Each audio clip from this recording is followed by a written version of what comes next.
11 a.m. I'm in my plant room. I'm looking at my Verschivitzii. You're a mess. I love you, but you are a mess. And I know I have to go to Lowe's. I need to repot this plant soon. But I'm looking at the ferns and I sense something. I know that there are Calatheas around. There you are. It's makoyana. So there are some lovely ferns they had this morning, but hey, they had makoyana. I don't see these very often in my local retail outlets, so I picked this up. I also picked up this medallion that, starting at the soil, stands about 2.5, 3 feet tall. It is the largest medallion I've seen that's in this good of shape. I did get the planters, by the way. I got the terracotta planters like I needed to. That's why I came. They're here in the cart. But this medallion is amazing, and I feel better about I've got 2 plants lost in shipping right now. They're 2 Calatheas, and they're rare. And are they cold? I ordered heat packs. I don't know. A little bit. I'm heartbroken, but I'm feeling a little bit better now.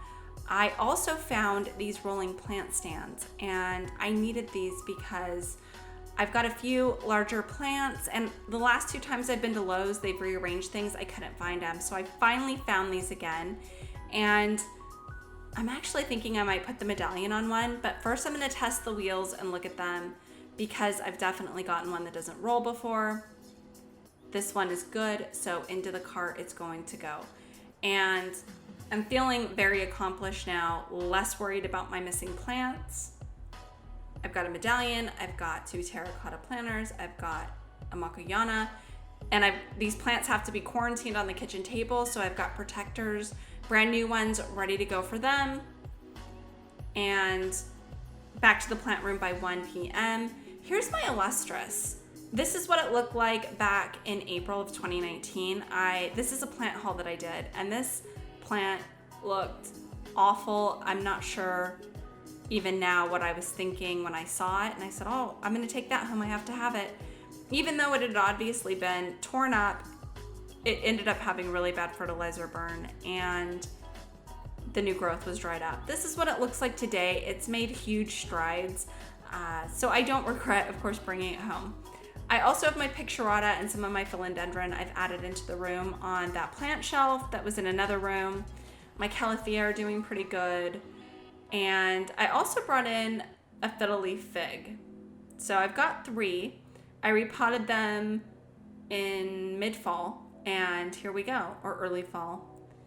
I only lost 1 leaf. You can see it right there. Otherwise, it's doing pretty well. I left a sticker here on the pot. I do that a lot. I'm just gonna come back to that. I can't right now. However, this is how things are looking today. That rhubarba right there. You notice I got 2 terracotta pots. That rhubarba is begging for a new pot too. And you, Verschivitzii, I'm gonna take care of you. We're going to sort you out and get you back looking healthy. I also brought in this succulent, I think it's a rupee necklace. Beautiful plant. It's a trailing plant. I really love it. I'm still thinking about how I'm going to display the trailing plants here. I also got 2 echeveria from Home Depot. About a week and a half ago, I got a little bit too excited when I realized I might be able to keep succulents again. And maybe some kalanchoe and some African violets. Thank you for the suggestions. They're so helpful. But I have not been able to keep succulents successfully in the house since I haven't been able to use the south-facing windows for almost 2 years now.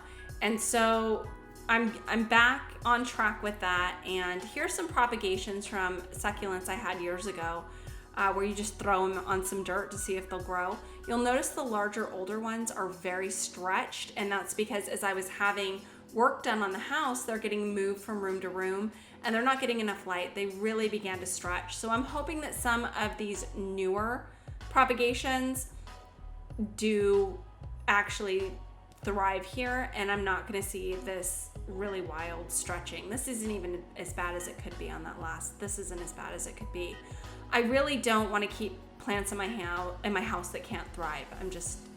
That's not something I'm interested in doing at this point. So what I do is, one, get a makeup brush and clean that off. I'll do that. But also, I do have a tendency to rehome them or transition transition them outside. Here is a Monstera. I couldn't leave this alone. I saw it in the death section at Lowe's, so I picked it up. And what's there that's still alive, it looks all right, but also this plant looks like it's seen really hard times. This plant has seen things and it is a bit traumatized. Again, I just didn't want to leave it there. I felt like it had more promise than that and it might have a second life in there. So I brought it home. We'll see. More sheer curtains for the second south-facing window that I'm going to be utilizing soon. Also looking at, while I'm at World Market, I'm looking at their decorative planters. I don't tend to use decorative planters. I tend to plant directly into planters. However, you know, I was commenting with Cheryl from Free Range Diva about nursery pots and how they seem to work a lot better for some plants. For me, I think they do get a lot more air circulation and it makes for much healthier roots. So maybe I'll think about using them in the future. There's this huge planter here that is, I don't think you can tell how big it is, but that black cardinal philodendron I saw a few weeks ago that was ginormous and, you know, at least 4 feet tall. I could put that into that planter and be very happy. I did walk out with this rug. I felt a little better after my Calathea going missing. This is right up my alley. I love all of the colors. It's gorgeous. So it ended my Saturday plant fun. I hope you enjoyed hanging out with me. Until next time, be well and take care.